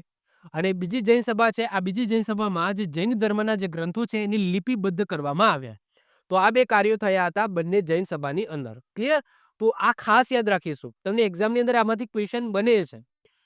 એમાં રાજા વધારે પૂછાય છે કે પહેલી જૈન સભા છે એ કયા રાજાના સમયમાં આયોજિત થઈ અને બીજી જૈન સભા છે એ કયા રાજાના સમયમાં આયોજિત થઈ. ક્લિયર છે? ચલો આગળ વાત કરીએ હવે જૈન ધર્મની આધ્યાત્મિક બાબતો, એટલે કે જૈન ધર્મ છે એ શું માને છે, ભગવાન વિશે શું માને છે, પોતાનો ધર્મ છે, ધર્મ શું કહેવા માંગે છે એ જોઈએ. તો મહિનામાં 5 વાર, હવે એમના રિચ્યુઅલ્સ કેવા છે એ જુઓ. મહિનામાં 5 વાર, એટલે કે એક મહિનામાં 5 વખત પોસહ, જેને પોષદ વ્રત પણ કહેવામાં આવે છે. એનો મતલબ શું થાય? 8 પહોર આહારનો ત્યાગ કરવો. આવો મહિનામાં 5 દિવસ આ રીતના એ ગુજારે છે. પોષદ વ્રત અથવા તો પોષ, એટલે કે 8 પહોર છે એ ખાવું નહીં, ઈચ્છાનો ત્યાગ કરો. એ લોકો એવું માને છે કે ખોરાકનો ત્યાગ કરો એટલે કે ઈચ્છાનો ત્યાગ કરો. પછી નિશ્ચિત કરેલા દિવસો, એટલે કે જૈન ધર્મની અંદર અમુક દિવસો નિશ્ચિત કરેલા છે અને એ નિશ્ચિત કરેલા દિવસોએ પાલીતાણાની અંદર જે શેત્રુંજય આવેલું છે ત્યાં, પછી ગિરનાર જે જુનાગઢમાં આવેલો છે ત્યાં પણ જૈન ધર્મના સારા સારા મંદિરો છે. પછી બિહારની અંદર જે ચંપાપુરી આવેલું છે ત્યાં, બિહારની અંદર જે પાવાપુરી આવેલું છે ત્યાં અને સમેત શિખર જે ઝારખંડમાં આવેલું છે ત્યાં એ સ્થળોએ યાત્રા કરવી. એટલે કે જૈન ધર્મની અંદર અમુક દિવસો નક્કી છે અને એ દિવસોએ આ જે 5 સ્થળો છે, 1, 2, 3, 4 અને 5, આ 5 સ્થળોએ યાત્રા કરવી, આવું જૈન ધર્મની અંદર કહેવામાં આવ્યું છે. એના પછી વર્ષમાં એક વખત બધાને તમે કંઈક કર્યું હોય કે ન કર્યું હોય, મિચ્છામી દુક્કડમ કહેવું. મિચ્છામી દુક્કડમ એટલે શું? કે ભાઈ મેં જે પણ ભૂલ કરી હોય અથવા તો મારાથી ભૂલે ચૂકે કદાચ ભૂલ થઈ ગઈ હોય તો મને માફ કરો. મતલબ કે જૈન ધર્મના લોકો છે, કદાચ એક દિવસ તે નક્કી કરવામાં આવ્યું વર્ષમાં એક દિવસ, જ્યાં બધા જૈનિઝમના જે ભાઈઓ છે એ પોતાની આજુબાજુ જેટલા પણ વ્યક્તિ કનેક્ટેડ હોય બધાને મિચ્છામી દુક્કડમ કહે, ભલે એમને ભૂલ કરી હોય કે ન કરી હોય. એનો મતલબ એવો થાય છે કે કદાચ ભૂલે ચૂકે મારાથી ભૂલ થઈ ગઈ હોય તો મને માફ કરો. ભૂલ કરી હોય કે ના કરી હોય એ બધા લોકોને મિચ્છામી દુક્કડમ કહેશે. એના પછી ભાદરવા સુદ એકમે મહાવીર જન્મ વાંચવામાં આવે છે. એના પછી જૈન ધર્મનું સૌથી મોટું જે પર્વ છે, પર્વનું નામ છે પર્યુષણ. યાદ રાખજો, પર્યુષણ જે 8 દિવસનું હોય છે એને કોઈક વખત 10 દિવસ પણ લંબાવવામાં આવે છે, પરંતુ નોર્મલી એ 8 દિવસનું રહેતું હોય છે. તો જૈન ધર્મનું સૌથી મોટું જો પર્વ અથવા ઉત્સવ અથવા તહેવાર તમે કહો તો એ છે પર્યુષણ. શું છે? પર્યુષણ. અને આ પર્યુષણનો જે છેલ્લો દિવસ હોય છે એને કહેવામાં આવે છે સંવત્સરી. શું કહેવામાં આવે છે? સંવત્સરી. અને આ સંવત્સરીના દિવસે, એટલે કે છેલ્લા દિવસે, આ પર્યુષણના છેલ્લા દિવસે જૈન ધર્મના દરેક લોકો શું કરે છે? ઉપવાસ કરે છે. તો આ જૈન ધર્મની અમુક રિચ્યુઅલ્સ બાબતો છે. હવે વાત કરીએ જૈન ધર્મના સ્થાપત્યોની. આમ તો ઓલરેડી આપણે શિલ્પ અને સ્થાપત્યોની અંદર ઓલરેડી જૈન ધર્મના બધા સ્થાપત્યોની વાત કરેલી છે, પરંતુ એક વખત ફટાફટ રિવાઇઝ કરી લઈએ. એમાં સૌથી જ પહેલું જે આપણા ગુજરાતની અંદર આવેલું છે એ છે પાલીતાણા. બધાને ખબર જ છે. ભાવનગરના પાલીતાણાની અંદર જૈન ધર્મના 863 દેરાસર તમને જોવા મળશે. જૈન આચાર્ય પાદલિપ્ત સુરીના શિષ્ય નાગાર્જુન દ્વારા એમના ગુરુના નામ ઉપર આ નગરની રચના કરાવી હતી. એટલા જ માટે પાલીતાણાનું પ્રાચીન નામ, જૂનું નામ શું હતું? પાદલિપ્તપુર હતું. કારણ કે નાગાર્જુન એમના ગુરુ હોય છે પાદલિપ્ત સુરી. તો નાગાર્જુન દ્વારા પોતાના ગુરુના નામ ઉપર, એટલે કે પાદલિપ્ત સુરીના નામ ઉપર આ પાલીતાણા જે નગર છે એની રચના કરાવી હતી. અને પહેલું જૈન દેરાસર છે એ પણ કોણે બંધાવ્યું હતું? તો નાગાર્જુન દ્વારા બંધાવવામાં આવ્યું હતું. આ એક્ઝામની અંદર પૂછાયેલો ક્વેશ્ચન કે પાલીતાણાના જૈન દેરાસરો જે આવેલા છે એમાં સૌથી પહેલું દેરાસર અથવા મંદિર કોણે બંધાવ્યું હતું? તો નાગાર્જુને બંધાવ્યું હતું. એના પછી જૈન ધર્મના પ્રથમ તીર્થકર ઋષભદેવનું સ્થાનક છે પાલીતાણા. મેં આગળ વાત કરીએ એમના પુત્રો, ઋષભદેવના પુત્રો હોય છે, 2 પુત્રો હોય છે. એકનું નામ ભરત હોય છે અને બીજાનું નામ હોય છે બાહુબલી. હવે ભરતનો એક પુત્ર હોય છે જેનું નામ હોય છે પુંડરીક અને આ સ્થળને એમના નામ ઉપર એટલે કે પુંડરીક છે, આ પુંડરીક એ ભરતનો પુત્ર હોય છે, જેમને આ સ્થળે એટલે કે પાલીતાણામાં મુક્તિ મળેલી હોય છે. એટલા માટે આ સ્થળને એટલે કે પાલીતાણાને પુંડરીક ગીરી તરીકે પણ ઓળખવામાં આવે છે. આ યાદ રાખીશું. પાલીતાણાને મંદિરની નગરી, અહિંસા નગરી અને હસ્તગીરી ક્ષેત્ર પણ કહેવામાં આવે છે. જૈન મુનિ હેમચંદ્રાચાર્ય જે સિદ્ધરાજ જયસિંહના સમયમાં કુમારપાળના સમયમાં થઈ ગયા. તો જૈન મુનિ હેમચંદ્રાચાર્ય એમનું સમાધિ સ્થળ એ પણ ક્યાં આવેલું છે? તો અહીંયા પાલીતાણાની અંદર આવેલું છે. તો પાલીતાણામાંથી આટલી ઉપર છેલ્લી બાબતો યાદ રાખજો. તમારે ડીપમાં ભણવું હોય તો આપણે શિલ્પ અને સ્થાપત્ય કળા એનો એક લેક્ચર લીધેલો છે ગુજરાત કલ્ચરના વિડીયોની અંદર, તો એ તમે જોઈ લેજો. ઓકે. એના પછી વાત કરીએ ગાંધીનગર જિલ્લામાં આવેલા મવડીની, જ્યાં મેં આગળ વાત કરી એમ ઘંટાકર્ણ મહાવીર સ્વામીનું મંદિર તમને જોવા મળશે. અહીંયા તમે ઇમેજ જોઈ શકો છો. આ છે ઘંટાકર્ણ મહાવીર સ્વામીની પ્રતિમા. જ્યાં સુખડીનો પ્રસાદ છે એ માટે આ મંદિર જાણીતું છે. મવડી મંદિરનું નિર્માણ જૈન મુનિ બુદ્ધિસ્વાગર દ્વારા કરાવવામાં આવ્યું હતું.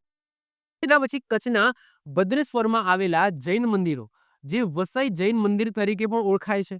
અહીં ભગવાન મહાવીર સ્વામી મંદિર ઉપરાંત 52 જૈન દેરાસરો આવેલા છે. જે મંદિરનો છેલ્લે જીર્ણોદ્ધાર કોને કરાવ્યો હતો? શેઠ જગડુશા દ્વારા કરાવવામાં આવ્યો હતો.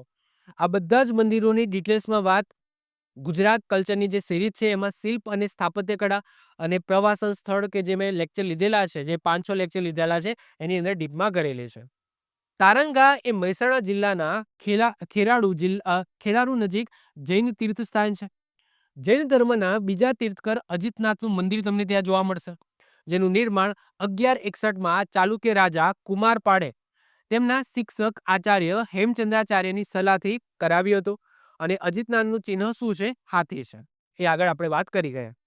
અમદાવાદમાં ભોયણીમાં જૈન ધર્મના 19મા તીર્થકર મલ્લીનાથની સુંદર પ્રતિમા સાથેનું મંદિર આવેલું છે. અને મલ્લીનાથનું પ્રતીક શું છે? કળશ છે. શું છે? કળશ છે. આગળ વાત કરીએ જૂનાગઢના ગીરના ડુંગર ઉપર નેમિનાથ જૈન મંદિર મૂળ કર્ણ વિહાર તરીકે ઓળખાય છે. જે જૈન ધર્મના 22મા તીર્થકર નેમિનાથ, જેમનું ચિહ્ન છે શંખ, એમને સમર્પિત જૈન મંદિરો તમને જોવા મળશે. અને દેલવાડાના દેરા જે માઉન્ટ આબુ ઉપર આવેલા છે, બધાને ખબર છે. ધોળકાના શાસક વીર ધવલના જૈન મંત્રી હોય છે વસ્તુપાલ અને તેજપાલ દ્વારા 11મી સદીની અંદર દેલવાડાના દેરા છે એમનું નિર્માણ કરાવવામાં આવે છે, જેને લુણિક વસઈ કહેવામાં આવે છે. કારણ કે વસ્તુપાલ અને તેજપાલનો એક નાનો ભાઈ હોય છે લુણિક, જેનું મૃત્યુ થઈ જાય છે, તો એમના નામ ઉપર, લુણીના નામ ઉપર લુણિક વસઈ એવું નામ રાખે છે. આ દેરાસરને આરસપણ પર કોતરાયેલી કવિતાનું બિરુદ મળેલું છે, જેના સ્થાપત્યકાર કોણ છે? શોભનદેવ છે. આ બધા સ્થાપત્યોની ડિટેલ્સમાં વાત આપણે ઓલરેડી કરેલી છે, એટલા માટે હું અહીંયા ક્વિક રિવિઝનની અંદર લઉં છું. ઓકે. એના પછી હવે વાત કરીશું બૌદ્ધ ધર્મની. અત્યાર સુધી જે વાત કરી એ જૈન ધર્મની વાત કરી. હવે આપણે બૌદ્ધ ધર્મની વાત કરીશું. અને બૌદ્ધ ધર્મના સ્થાપક કોણ છે? ગૌતમ બુદ્ધ છે. ઓકે. તો બૌદ્ધ ધર્મની વાત કરીએ તો ગૌતમ બુદ્ધે વૃદ્ધ માણસ અને રોગીને જોઈને ઘર સંસારનો ત્યાગ કર્યો. મેં આગળ સ્ટોરી મેં તમને કહી દીધી. આ ઘટનાને શું કહેવામાં આવે છે? આ એક્ઝામની અંદર પૂછાયેલું છે. યાદ રાખજો, મહાબિનિષ્ક્રમણ કહેવામાં આવે છે. શું કહેવામાં આવે છે? મહાબિનિષ્ક્રમણ કહેવામાં આવે છે. ગૌતમ બુદ્ધે પોતે વૃદ્ધ વ્યક્તિને જોયા, એટલે કે આ રીતના નગરમાં વિચરતા હતા પાલકીમાં બેસીને. રાજા હતા, પોતા રાજકુંવર હતા.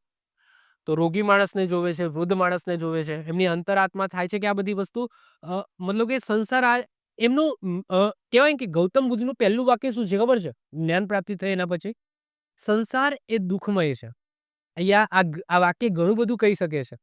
સંસાર એ દુઃખમય છે, એટલે કે આજે આપણે સંસારને ભોગવી રહ્યા છે તો એ દુઃખમય જ છે.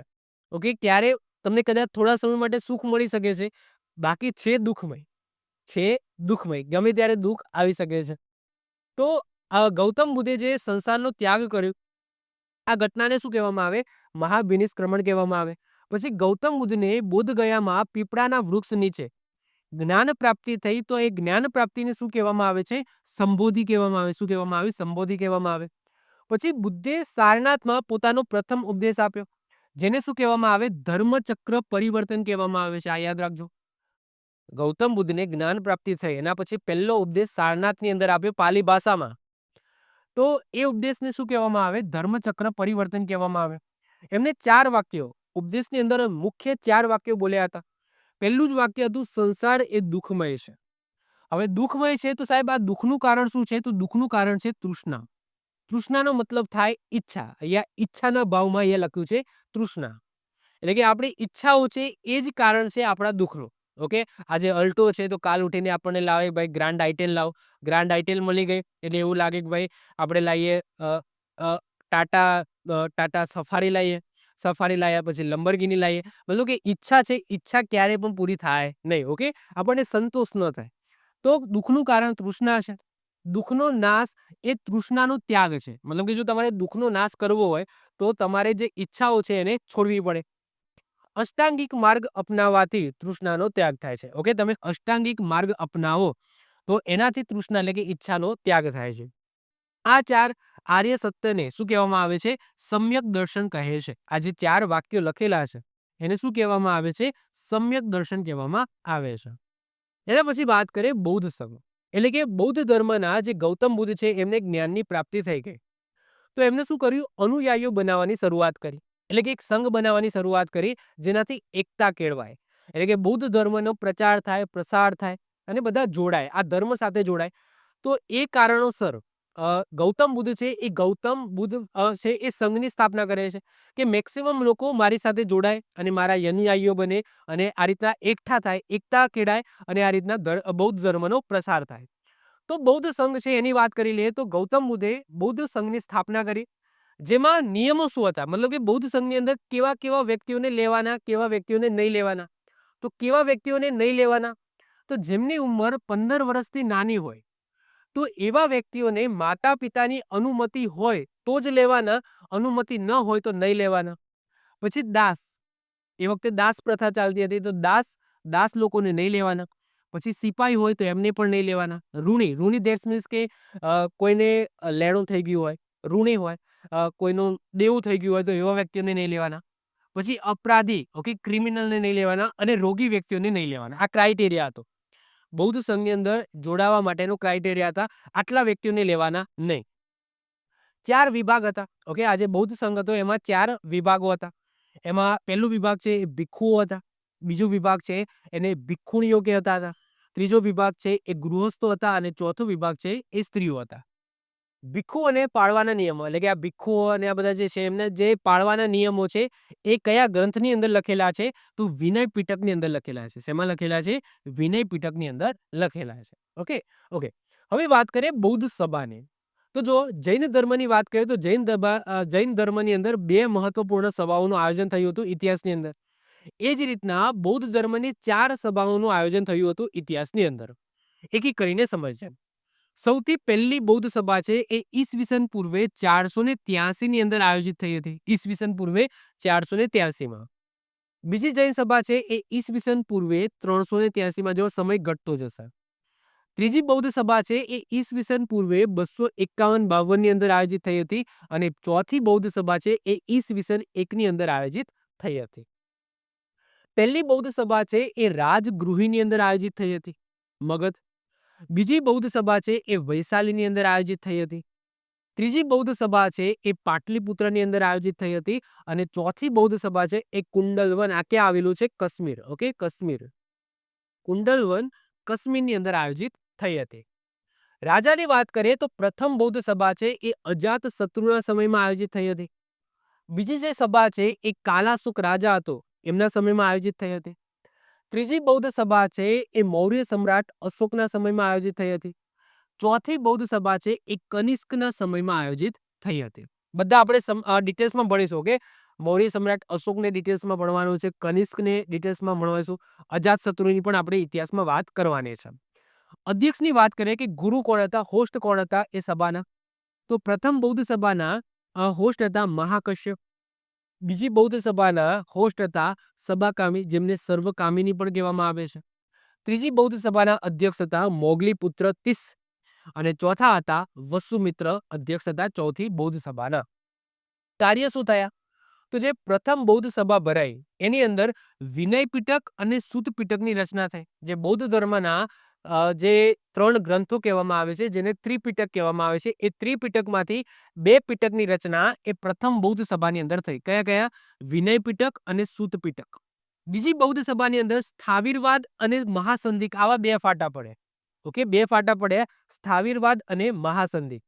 એના પછી ત્રીજી બૌદ્ધ સભાની અંદર શું થયું? તો જે ત્રીજો પીટક છે એટલે કે અભિગમ પીટક છે એની રચના થઈ અને અગાઉના જે બે પંથો હતા સ્થાવીરવાદ અને મહાસંધિક એને રદ કરવામાં આવ્યા.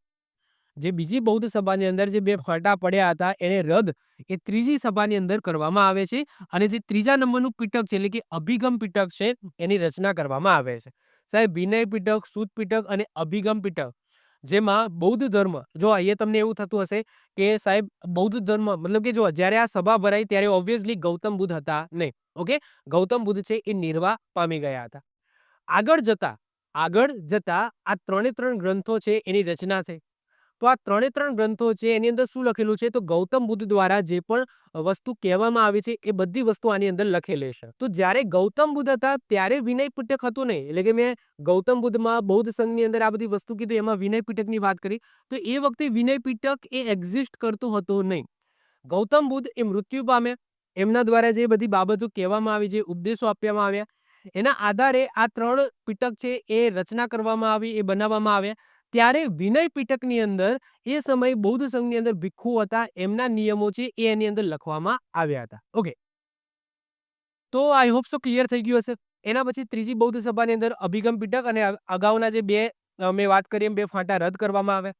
અને ચોથી બૌદ્ધ સભાની અંદર હિનયાન અને મહાયાન એ બે ફાંટા પડે, જે આજે પણ એક્ઝિસ્ટ કરે છે. એટલે કે આજે પણ બૌદ્ધ ધર્મની અંદર તમને બે ફાંટા જોવા મળશે, હિનયાન અને મહાયાન. હવે તમારા માઇન્ડની અંદર ક્વેશ્ચન થાય કે હિનયાન અને મહાયાન આ જે બે ફાંટા પડ્યા એમાં શું અલગ છે, બંનેની વિચારધારામાં શું ફેરફાર છે એ જોઈએ. તો જો હિનયાન અને મહાયાન, તો સૌથી પહેલા હિનયાનની વાત કરીએ તો ત્રિપિટક સિવાય અન્ય ગ્રંથને મહત્વ આપતા નથી. એવું કે છે હિનયાન જે ધર્મ બૌદ્ધ ધર્મ પાળે છે એ લોકો એવું કે છે કે ત્રિપિટકની અંદર જે બૌદ્ધ ધર્મની ગૌતમ બુદ્ધ દ્વારા જે બાબતો લખવામાં આવી છે એ જ બૌદ્ધ ધર્મ છે. બીજો બૌદ્ધ ધર્મની અંદર બીજો કોઈ ખ્યાલ આવવો જોઈએ નહીં. સ્વસ્તિસ્થ અને ધ્યાન સ્વશિસ્ત અને ધ્યાન ધરવામાં માને છે. સ્વશિસ્ત એટલે કે એ લોકો જો મૂર્તિ પૂજામાં નથી માનતા. એ લોકો એવું કહે છે કે અલ્ટિમેટ ગોલ શું છે? સ્વશિસ્ત અને ધ્યાન ધોરણ, એટલે કે મેડિટેશનમાં વધારે માને છે. ઓકે, જે હિનયાન છે એ મેડિટેશનની અંદર વધુ માને છે અને માત્ર ને માત્ર ત્રિપિટક જે ત્રણ ગ્રંથો છે એને જ માને છે. શ્રીલંકા અને ઇન્ડોનેશિયાની અંદર તમને હિનયાન બૌદ્ધ ધર્મના અનુયાયીઓ જોવા મળશે. મહાયાનની વાત કરીએ તો બુદ્ધ પછીના સાહિત્યને પણ મહત્વ આપે છે. ગૌતમ બુદ્ધ પછી પણ જે સાહિત્ય લખાયું એને પણ મહત્વ આપે છે. એ લોકો મંદિર છે, સંગીત છે, મૂર્તિ પૂજા એની અંદર માને છે. એટલે કે એ ધ્યાન ધરે છે પરંતુ સાથે સાથે એ મંદિર બનાવવા, સંગીત, મૂર્તિ પૂજા એ બધામાં માને છે. અને મહાયાન છે એ તમને એમના અનુયાયીઓ તમને તિબ્બત, ચીન, જાપાન એની અંદર તમને જોવા મળશે. મતલબ કે જો મુખ્ય ખ્યાલ કહીએ ને તો હિનયાન લોકો એવું માને છે કે ભાઈ પોતાની જાત ઉપર ધ્યાન આપો. ઓકે, બૌદ્ધ ધર્મનો ફેલાવો થાય ના થાય એ બધી મૂકી દો. જે બૌદ્ધ ધર્મની અંદર જે વસ્તુ લખાય છે કે ભાઈ તમારે મોક્ષ પ્રાપ્તિ કરવાની છે તો તમારા ઉપર ધ્યાન આપો અને શું કરો? મેડિટેશન ચાલુ રાખો. જ્યારે મહાયાન એવું કહે છે કે આપણે બૌદ્ધ ધર્મનો પ્રચાર કરીશું, મંદિરો બનાવીશું, મૂર્તિ પૂજા કરીશું. ઓકે, સંગીત છે એને પણ સ્થાન મળ્યું છે. એટલે કે પોતાની જાતની સાથે સાથે બૌદ્ધ ધર્મનો ફેલાવો થાય એના ઉપર પણ એ લોકો વિચારધારા રાખે છે. હવે ક્વેશ્ચન એવું થાય કે આપણા ભારતની અંદર જો વાત કરીએ કે જૈન ધર્મના લોકો કેટલા છે અને બૌદ્ધ ધર્મના લોકો કેટલા છે. તો જૈન ધર્મના લોકોની વાત કરીએ તો 44 લાખની આજુબાજુ છે. જો આપણે ભારતની જનસંખ્યા 140-150 કરોડની આજુબાજુ પહોંચવા આવે તો 150 કરોડ 140 કરોડમાંથી માત્ર જૈન ધર્મના લોકો 44 લાખની આજુબાજુ છે. જ્યારે વાત કરીએ આપણે બૌદ્ધ ધર્મની તો બૌદ્ધ ધર્મમાં જ્યારે તિબ્બતીયન લોકો નતા આવે ત્યારે તો બહુ ઓછી હતી. અત્યારે તિબ્બતીયન લોકો આપણા ભારતની અંદર રહે છે શરણાર્થી તરીકે. તમને ખબર છે તિબ્બત છે એ અત્યારે ચાઇનાનો પાર્ટ છે. ચાઇનાએ ઇન્વેઝન કર્યું હતું તો ત્યાંથી બધા બુદ્ધિઝમ લોકો છે એ આપણા ભારતની અંદર આવીને વસે. તો અત્યારે હાલ જ્યારે હું વિડીયો બનાવું છું ત્યારે અંદાજિત 80 લાખની આજુબાજુ બૌદ્ધિઝમ પાળતા લોકો આપણા ઇન્ડિયાની અંદર જોવા મળશે. હવે વાત કરીએ સ્તૂપની. ઓલરેડી આપણે સ્તૂપની વાત કરી ગયા છે પરંતુ એક વખત ક્વિક રિવિઝન કરી દઈએ. સ્તૂપ જે રીતના આપણા હિન્દુ ધર્મની અંદર આપણું જે સ્ટ્રક્ચર હોય છે ભગવાનની પૂજા કરવાનું તો આપણે એને મંદિર કહીએ છીએ. મુસલમાન લોકો એને મસ્જિદ કહે છે. એ જ રીતના પછી આગળ વાત કરીએ એમ જૈન લોકો એને દેરાસર કહે છે, ખ્રિસ્તી લોકો ચર્ચ કહે છે. ઓકે. એ જ રીતના જે બૌદ્ધ ધર્મનું જે પવિત્ર સ્થાન કહેવાય છે એને સ્તૂપ કહેવામાં આવે છે. શું કહેવામાં આવે છે? સ્તૂપ. સ્તૂપ કંઈક આવું દેખાય છે. સ્તૂપ છે એના ઘણા બધા અવશેષો એ આપણા ભારતમાંથી મળી આવ્યા છે. જેમાં આપણા ગુજરાતની વાત કરીએ તો એક ફેમસ સ્તૂપ મળી આવી છે દેવની મોરી, બધાને ખબર હશે. અરવલ્લી જિલ્લાની અંદર આવેલું છે, શામળાજીથી નજીક જ થાય. તો સ્તૂપ છે, આ સ્તૂપના અલગ અલગ ભાગો હોય છે. એ અલગ અલગ ભાગો શું કહે છે એ જોઈ લઈએ. તો સૌથી પહેલા અંડ વાત કરીએ. તો જો સ્તૂપની અંદર જે સૌથી મોટો ભાગ હોય છે એ હોય છે અંડ. તો ઈંટથી અર્ધગોળાકાર એટલે કે હેમિસ્ફિયર બનેલો હોય છે, જે સ્તૂપનો સૌથી મોટો અને મુખ્ય ભાગ હોય છે. જે તમને દેખાય છે આ અર્ધગોળાકાર જે ભાગ તમને જોવા મળે છે, આને શું કહેવામાં આવે છે? આને અંડ કહેવામાં આવે છે. પછી જે સૌથી પવિત્ર સ્થાન હોય છે આ સ્તૂપનું એ હોય છે હર્મિકા. તો સ્તૂપનો સૌથી પવિત્ર ભાગ જેમાં અવશેષો મૂકેલા હોય છે, અથવા તો બૌદ્ધ ધર્મના ગૌતમ બુદ્ધના અવશેષો, એમાં જે મહાન ગુરુઓ થઈ ગયા એના અવશેષો, ગૌતમ બુદ્ધની કોઈ વસ્તુઓ, પછી એ કોઈ જગ્યાએ વિચરતા હોય એમની કોઈ પર્સનલ બાબત હોય, એવી બધી વસ્તુઓ એ આની અંદર મૂકતા હોય છે. તો આ સૌથી પવિત્ર ભાગ તમે કહી શકો, જેને શું કહેવામાં આવે? હર્મિકા કહેવામાં આવે. એના પછી યષ્ટિ. તો હર્મિકાની ઉપર એક દંડી જેવો તમને ભાગ જોવા મળશે, જ્યાં 3 છત્રીઓ જોવા મળશે. એ 3 છત્રીઓ આને શું કહેવામાં આવે? અષ્ટિ કહેવામાં આવે. શું કહેવામાં આવે? અષ્ટિ. જે તમે 3 છત્રીઓ જોવા મળશે. અને 3 છત્રીઓ એ શું કહેવા માંગે છે? તો ઉદારતા, સન્માન અને શ્રદ્ધા એ દર્શાવે છે આ 3 છત્રીઓ. એના પછી આવે છે મેધી. મેધી જે પ્લેટફોર્મ ઉપર સ્તૂપ બનેલો છે, એટલે કે જે ઓટલો, ઓટલો તમે કહી શકો. તો આ જે ઓટલો છે, જે ઓટલા ઉપર આ સ્તૂપ બનેલું છે, ઓટલો, તો એને શું કહેવામાં આવે? મેધી કહેવામાં આવે. શું કહેવામાં આવે? મેધી કહેવામાં આવે. એના પછી તોરણ. તોરણ એટલે શું? કે સ્તૂપમાં જવાનો માર્ગ, એને તોરણ કહેવામાં આવે. તો આ સ્તૂપ છે, અહીંયા પ્રદક્ષિણા પથ છે. તો આ સ્તૂપ છે, આ સ્તૂપની અંદર જવા માટેનો જે આ માર્ગ છે, આ જે દેખાય છે, ચારે બાજુ તમને 4 માર્ગ જોવા મળતા હશે. તો આને શું કહેવામાં આવે? તોરણ કહેવામાં આવે. એના પછી વેદિકા. તો તોરણ સાથે જોડાયેલી દિવાલ. ઓકે. આ જે તોરણ છે, આ તોરણ સાથે જે દિવાલ છે, જે વંડો કહેવાય છે ને આપણી ભાષામાં, આપણે એને વંડો કહીએ. તો આ જે વંડો છે ને, તો આને શું કહેવામાં આવે? જે દિવાલ છે એને શું કહેવામાં આવે? વેદિકા કહેવામાં આવે. એના પછી તમને પ્રદક્ષિણા પથ જોવા મળશે. એટલે કે આ સ્તૂપ છે એની પ્રદક્ષિણા કરવી હોય તો તમને 2 પથ જોવા મળશે. એક ઉપર છે, એક નીચે છે. તો આ જે છે ને એ પ્રદક્ષિણા પથ છે. તમને વેદિકા 2 જોવા મળશે. એક તો આ પણ વેદિકા છે. ઓકે. અહીંયા પણ જે ભાગ છે ને આ પણ વેદિકા છે, આ પણ વેદિકા છે. તો આવું કંઈક હોય છે સ્તૂપ. ઓકે. આવું કંઈક સ્તૂપની રચના હોય છે. આમાંથી પણ ક્વેશ્ચન એક્ઝામની અંદર બની શકે છે. સ્તૂપ છે એ 4 પ્રકારના હોય. એટલે કે જે હર્મિકા છે એ હર્મિકામાં શું મૂકેલું છે, એ સ્તૂપ ક્યાં બનેલો છે, એના આધારે એના 4 પ્રકાર પાડવામાં આવે છે. સૌથી પહેલો શારીરિક સ્તૂપ. એટલે કે બૌદ્ધ અને તેમના શિષ્યોના અંગ એટલે કે હાડકાં છે એ એની અંદર રાખેલા હોય છે. કઈ જગ્યાએ? તો આ ઉપરનો જે હર્મિકાનો મેં ભાગ બતાવ્યો ને ત્યાં. તો એક તો પહેલા આ ટાઈપનો સ્તૂપ હોઈ શકે છે. પછી પારિભૌતિક સ્તૂપ એટલે કે બૌદ્ધ દ્વારા ઉપયોગમાં લીધેલ વસ્તુઓ. ગૌતમ બુદ્ધે એમના જીવનકાળમાં જે પણ વસ્તુઓ ઉપયોગમાં લીધેલી હોય એ હર્મિકાની અંદર મૂકવામાં આવે. તો આ બીજા નંબરનો ભૌગિક સ્તૂપ થઈ ગયો. એના પછી ઉપદેશિક સ્તૂપ એટલે કે ગૌતમ બુદ્ધ છે પોતાના જીવનની અંદર જે જગ્યાએ ગયા છે, જે એમને ઉપદેશો આપેલા છે, અથવા તો કોઈક સારા કામ કર્યા છે, તો એ જગ્યાએ જો સ્તૂપ બનાવવામાં આવે તો એવા સ્તૂપને શું કહેવામાં આવે? ઉપદેશિક સ્તૂપ કહેવામાં આવે. તો બૌદ્ધ જીવનની ઘટના સાથે જોડાયેલા અને એ જગ્યાએ બનાવેલા સ્તૂપ. પછી સંકલ્પિત સ્તૂપ એટલે કે બૌદ્ધ અનુયાયીઓ દ્વારા બનાવવામાં આવેલા સ્તૂપ. એટલે કે બૌદ્ધ અનુયાયીઓ દ્વારા કોઈક સંકલ્પના આધાર ઉપર કોઈ જગ્યાએ સ્તૂપ બનાવવામાં આવે છે, તો એને સંકલ્પિત સ્તૂપ કહેવામાં આવે છે. તો આ રીતના અલગ અલગ સ્તૂપના પ્રકાર હોય છે. એના પછી આગળ વાત કરીએ બૌદ્ધ ધર્મના સ્થાપત્યોની, કે બૌદ્ધ ધર્મના જે સ્થાપત્ય છે કઈ કઈ જગ્યાએ જોવા મળશે. તો બૌદ્ધ ભિક્ષુકો છે એ જે જગ્યાએ પોતે રહેતા હોય છે એને શું કહે છે? વિહાર કહે છે. અને જે જગ્યાએ પૂજાનું સ્થાન હોય છે, જ્યાં પૂજા પાઠ કરતા હોય છે, ધ્યાન ધરતા હોય છે, તો એ જગ્યાને એ લોકો ચૈત્ય કહે છે. તો આ શબ્દો યાદ રાખજો. જે જગ્યાએ પોતે રહેતા હોય છે એને વિહાર કહે છે, અને જે જગ્યાએ પૂજા પાઠ કરતા હોય છે એને ચૈત્ય કહે છે. અરવલ્લી જિલ્લામાં આપણા ગુજરાતની વાત કરીએ તો બૌદ્ધ ધર્મમાં બૌદ્ધ સ્થાપત્યની વાત કરીએ તો એક જ મહત્વપૂર્ણ છે. અરવલ્લી જિલ્લાની અંદર શામળાજી નજીક, શામળાજીથી 2 કિલોમીટરના અંતરે દેવની મોરી નામના સ્થળે બૌદ્ધ સ્તૂપના અવશેષો પ્રાપ્ત થયા છે, જેનું નિર્માણ રુદ્રસેન ત્રીજા દ્વારા થયું હતું. આ સ્થળને ભોજરાજ ટેકરા તરીકે પણ ઓળખવામાં આવે છે. પછી અશોકની વાત કરીએ, મૌર્ય સમ્રાટ અશોક, જે પોતે બૌદ્ધ ધર્મનો અંગીકાર કર્યો હતો, જેમને પોતાના શાસનકાળ દરમિયાન 84,000 સ્તૂપ બનાવેલા, ઇવન પોતાના પુત્ર અને પુત્રીને પણ બૌદ્ધ ધર્મના પ્રચાર માટે મોકલાવેલા. તો અશોકની વાત આપણે ડીપમાં કરીશું. એ સિવાય આપણા ભારતની અંદર જે પણ મહત્વપૂર્ણ ફેમસ સ્તૂપ છે એની વાત કરીએ તો સાંચીનો સ્તૂપ, જે તમને મધ્યપ્રદેશમાં જોવા મળશે. પછી પીપહરવા સ્તૂપ, જે તમને યુપીમાં જોવા મળશે. પછી ધર્મરજિકા સ્તૂપ, જે તમને તક્ષશિલા પાકિસ્તાનની અંદર જોવા મળશે, જે આવો કંઈક દેખાય છે. ઓકે, આ પાકિસ્તાનના તક્ષશિલામાં આવેલો ધર્મરજિકા સ્તૂપ છે. અહીંયા તમે જો આ બહુ ફેમસ સ્તૂપ છે, સાંચીનો સ્તૂપ છે. આ સાંચીનો સ્તૂપ ક્યાં આવેલો છે? મધ્યપ્રદેશમાં છે. પછી બરહુત સ્તૂપ, જે પણ મધ્યપ્રદેશમાં છે. પછી નાગાર્જુન કોંડા સ્તૂપ, જે તમને આંધ્રપ્રદેશની અંદર જોવા મળશે. પછી પાકિસ્તાનના પેશાવરની અંદર પણ કનિષ્ક દ્વારા એક સ્તૂપ બનાવવામાં આવ્યો હતો. એ સ્તૂપનું નામ છે શાહજી કી દેરી. શાહજી કી દેરી કરીને એક સ્તૂપ છે, એ બનાવ્યો હતો. કોને? કનિષ્કે. તો આ બધા અમુક સ્થાપત્યો છે જે ગુજરાતની અંદર બહુ ઓછા છે.